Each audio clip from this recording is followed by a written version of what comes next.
I'm Ryan Pearson. I'm the police chief at the Dalton Police Department.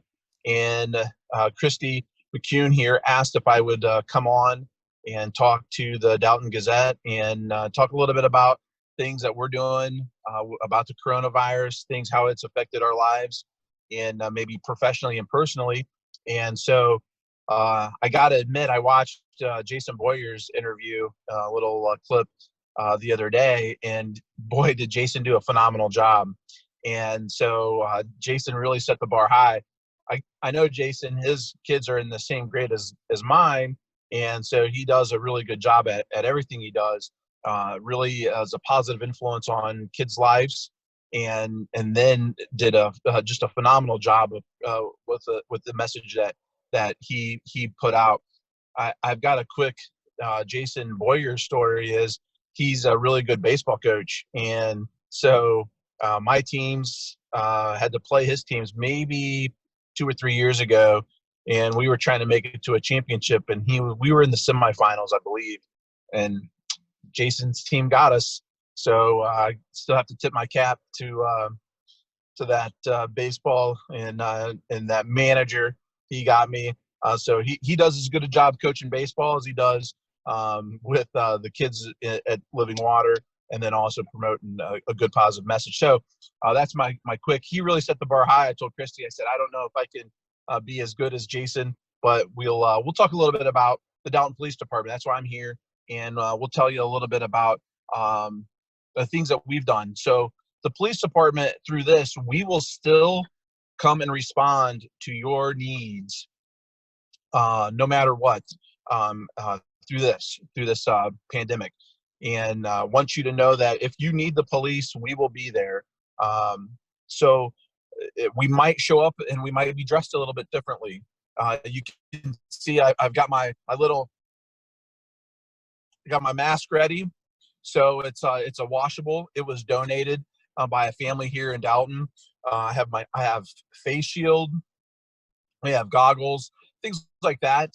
So if we would come into a situation where it is likely or that somebody has tested positive and that we have to have contact, maybe they're suspect in a domestic violence or whatever, well, then we would probably have to get prepared and suit up, so to speak. So don't be surprised if we come and we look a little bit different than we do now. I normally don't wear a ball cap, but the face shields work really well with ball caps. And so, knock on wood, I haven't had to get into a full face shield, face mask, that type of get up. So luckily here, really haven't had like a true high risk situation. We have limited some of our contacts with people. Like we don't really right now. We've secured the police department that we don't want the public in the police department. You can still drop off your medications. You can still come down. We just might have to stand outside and get some information from people as they are outside. We might respond to your house. We might ask you to come outside. So we're not inside. And where I feel like, if you're outside, the wind is blowing, there's fresh air, there's a lot less likely, a less likely chance to be breathed on, coughed on, sneezed on when you're standing outside with the wind and the air and that type of thing. So, if we respond, we come to your house, say, Christy, we come to your place, we might ask you to come outside so we can take our statements and not be inside. So that way, the air, the fresh air. We're able to, PPE. Somebody asked me, like, did we have any PPE prior to this, like face masks and gloves, and we were able to get some gloves right at the very beginning. And so gloves, we were really, really set. Disinfectant, I was able to buy a lot of disinfectant. We promote to the police officers, make sure you're cleaning the cruisers. That way they're not passing their germs on between the cars, cleaning the back of the cruisers. If we have to have somebody in the back of the car, make sure we're cleaning that out. Those types of things. Make sure we're cleaning the station. So trying to promote our officers being healthy. That way we can still be there to provide a service. Now, I've read articles of other police departments, small and large, where, they get a couple, officers out sick. It could really cripple a whole department. So we haven't had that. We've tried to adjust some of our staffing and rotate some shifts and things like that. And that has worked out really well. But we're just trying to have sustainability, so that way we can still provide a service to the public. So those are a couple things that we've done. We didn't have masks, and so somebody donated some washable masks, which was great. And then we were able to have a couple people just drop off some surgical masks, just random people, and out of the kindness of their heart. And we can't, I think somebody, I can't thank you enough, and my family appreciates this, but you hate to buy equipment and have it just sit on the shelf, so we could have bought 200 N95 masks and we had never ever used them. So like you don't feel like that's a great investment, or a great way to spend money if an equipment is just sitting on the shelf for 10 years. And so you try to be cognizant of things like that. So we didn't have anything, and then this happens, and then it's really hard to get stuff. So but we've been able to pick up a little bit of some N95 masks. Just the other day I had somebody drop off a big huge box of Purell that had some little bit of hand sanitizer and had some soap, foamy soap, and then little tiny packs and things like that. We'll be able to put in the cruisers, and then the officers can use their hand sanitizer.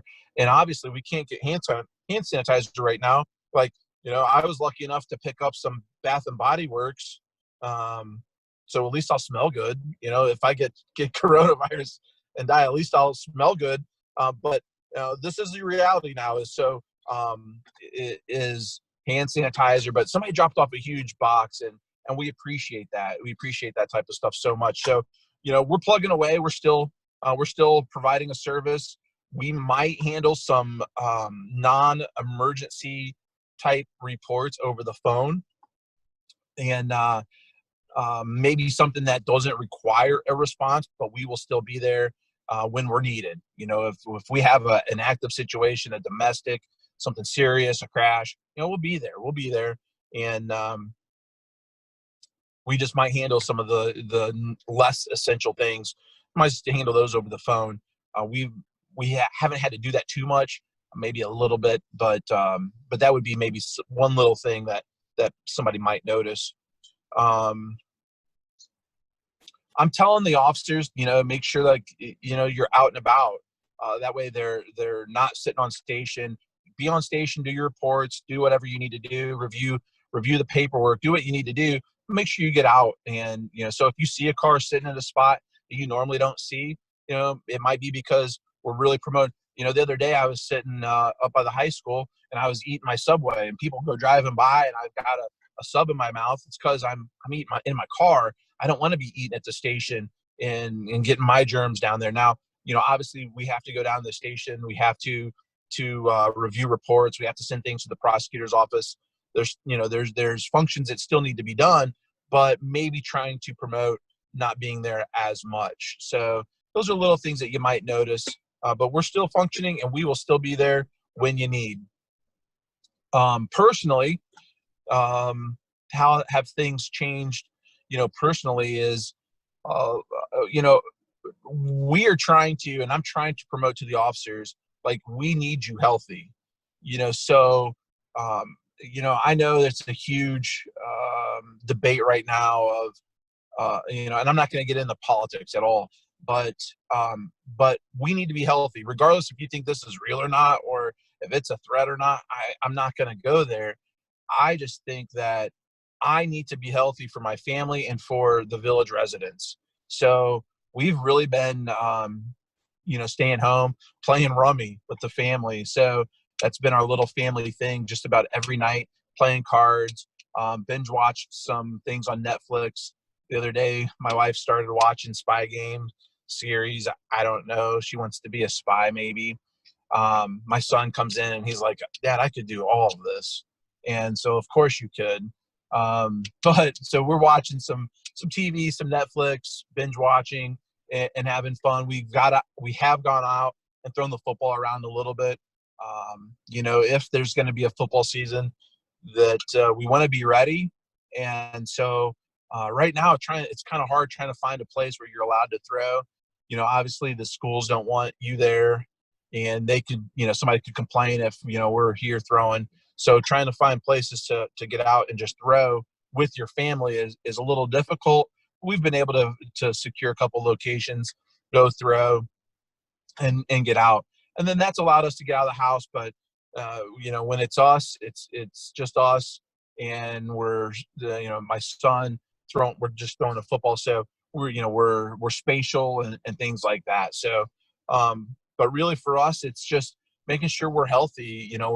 We don't want I don't want to go to places where I could catch something and then not be able to come to work. So trying to keep those types of things in mind. Now we've got to the point where when we get our groceries, we do the app and we just pull in and they bring out the groceries right to us. So that way we're not going in the stores. But those are little things that we've seen change. But we're still trying to live life and still trying to do the things that we normally do, and not let us affect us. Like the things that we're trying to stay up to date and read. And then, we're on the kids doing their homework. My daughter is usually pretty good. She's really good about doing her homework. So Caroline doesn't have a problem with getting her stuff done. Colin, he's an 8th grade boy. So it's a little different trying to get him sometimes to, Christy, I see you smile, it makes me laugh. Sometimes it's a little different, trying to get that 8th grade boy to crack the whip. Now, I was talking to my wife just this morning. I goes, Colin getting his, homework done, I'm on him. And she's like, if he scores 80%, he's going to get like A's and B's or something. And she's like, his grades are pretty good, even though it doesn't seem like he's doing a ton of homework and we have to yell at him and be on him to do what he's doing. He's actually still doing things and getting decent grades. I know Mr. Berg has had to send a revision or two a little bit, but other than that, it hasn't been too terribly bad. But it's actually kind of been nice. We're not spending as much money going out to eat. That's one of the things that we do a lot as a family. So we're not doing that as much. And so then we're playing cards at home, and it's been really fun family time. It's kind of cool when your 8th grade and 10th grade son and daughter come down and say, hey, can we play cards? Because there's going to be a point in time where those kids, probably here in the next few years, they might not want to hang out with us, or they might not want to do things with us. And so you really have to cherish those times. So it means a lot. Yesterday we went out and threw the football around, and on the way home, Colin says, Dad, had a lot of fun. We stopped and got ice cream, and said, Dad, we had a lot of fun. I said, but I always have fun with you. And he looked at me, he goes, making memories. So it's things like that it does mean a lot. So it's kind of sucks that we had to go through a pandemic and 40,000 people have lost their lives for us to realize these things. But it does make a little bit worth it that we get to spend time together. So I don't know if I really have anything more, Christy. So I'm glad to be here. If anybody has any questions or concerns, comments, always give us a call. You'll still see the police car around. We'll still be here. We're still promoting health to our officers. And, we're telling them, listen, if you're not feeling good, stay home. Back in February, I wasn't feeling too well, had a fever, I had the chills. And so I was shaky and couldn't get warm. And I went to work, maybe 2 days. I think I went to work like 2 days, and I probably shouldn't have. Looking back, it was totally irresponsible, and I shouldn't have. But, you're thinking like, hey, there's things to do. I have to get this done. And so by the 3rd day, I think I went to work the 3rd day, and my wife was like, listen, you need to go to the doctor. Part of me doesn't want to go to the doctor because I didn't want to to waste their time if it's just a cold or just a virus. It's somebody's, oh, it's just gonna pass, So go to the doctor. They tested me, which was a terrible. They shoved that thing in your nose. That was so awful. But it come back with influenza B. Long story short, influenza B. And I had to be off work for a day, and then I was better. And so, like, those are things that now, like, I would tell, like, that was so irresponsible of me, and I shouldn't have went to work those couple days when I wasn't feeling well. I should have known to stay home, and I do now, and I would tell all my officers, listen, if you're not feeling well, stay home. We will adjust the schedules, and we will, because we don't want, we need sustainability in the Dalton Police Department. We don't want somebody coming in and infecting 2 or 3 other officers, even if it's just the flu or something worse. We don't need people getting sick. So that's been a big thing, pushing, making sure officers are taking their temperatures and things like that. But cleaning, disinfecting everything and cleaning up, that's going to probably be the new norm. So but we'll still be here, and we want you to be safe. So if you feel like you need to stay home, stay home. I'm not going to tell people what to do and how to live their lives. If they want to stay home, stay home. But please just try to be respectful and responsible to others. Please don't be coughing and sneezing and spitting on other people. Those are things that probably help the spread. So those are things that we don't want to be doing. And then if we can do that, they get out with this vaccine here in a few months, we'll be back to as normal as we can be. So thanks a lot for this opportunity to come and talk to you guys. And this was good. And if Christy, if you ever need anything like this again, don't ever hesitate to ask. We're happy to help. Brian Pearson here, signing off.